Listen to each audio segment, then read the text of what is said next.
सभी भक्तों को राजराजेश्वरी मां कैला देवी की जय। आज मैं आपको योगमाया की कथा बताऊंगा, जो मुख्य रूप से भागवत पुराण में विस्तार से वर्णित है।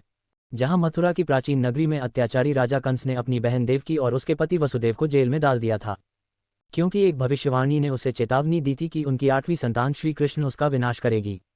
इस डर से ग्रस्त कंस ने हर नवजात शिशु को मार रहा था। लेकिन जब योगमाया एक दिव्य कन्या के रूप में जन्मी तो वसुदेव ने अपनी बुद्धिमत्ता से योगमाया को यशोदा के नवजात पुत्र से बदल दिया, ताकि कृष्ण, जो 8वीं संतान थी, सुरक्षित रह सकें। जब कंस ने इस शिशु को मारने के इरादे से उठाया और उसे दीवार से टकराने की कोशिश की तो योगमाया ने अपना दैवीय रूप प्रकट किया। वह एक चमकदार प्रकाश और बिजली की किरण में परिवर्तित हो गई।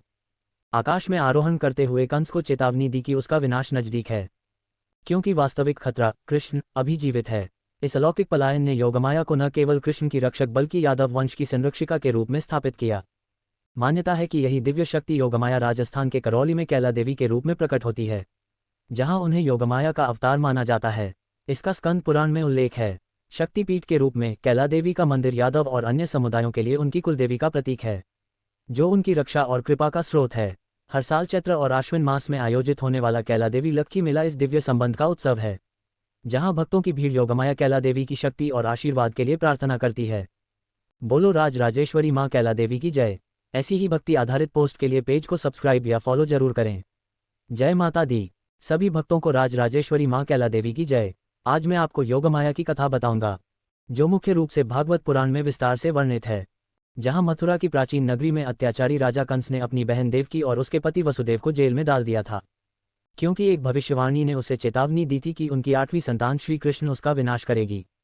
इस डर से ग्रस्त कंस ने हर नवजात शिशु को मार रहा था। लेकिन जब योगमाया एक दिव्य कन्या के रूप में जन्मी तो वसुदेव ने अपनी बुद्धिमत्ता से योगमाया को यशोदा के नवजात पुत्र से बदल दिया, ताकि कृष्ण, जो 8वीं संतान थी, सुरक्षित रह सकें। जब कंस ने इस शिशु को मारने के इरादे से उठाया और उसे दीवार से टकराने की कोशिश की तो योगमाया ने अपना दैवीय रूप प्रकट किया। वह एक चमकदार प्रकाश और बिजली की किरण में परिवर्तित हो गई। आकाश में आरोहण करते हुए कंस को चेतावनी दी कि उसका विनाश नजदीक है, क्योंकि वास्तविक खतरा कृष्ण अभी जीवित है। इस अलौकिक पलायन ने योगमाया को न केवल कृष्ण की रक्षक बल्कि यादव वंश की संरक्षिका के रूप में स्थापित किया। मान्यता है कि यही दिव्य शक्ति योगमाया राजस्थान के करौली में कैला देवी के रूप में प्रकट होती है, जहां उन्हें योगमाया का अवतार माना जाता है। इसका स्कंद पुराण में उल्लेख है। शक्तिपीठ के रूप में कैला देवी का मंदिर यादव और अन्य समुदायों के लिए उनकी कुलदेवी का प्रतीक है, जो उनकी रक्षा और कृपा का स्रोत है। हर साल चैत्र और आश्विन मास में आयोजित होने वाला कैला देवी लक्की मेला इस दिव्य संबंध का उत्सव है, जहां भक्तों की भीड़ योगमाया कैला देवी की शक्ति और आशीर्वाद के लिए प्रार्थना करती है।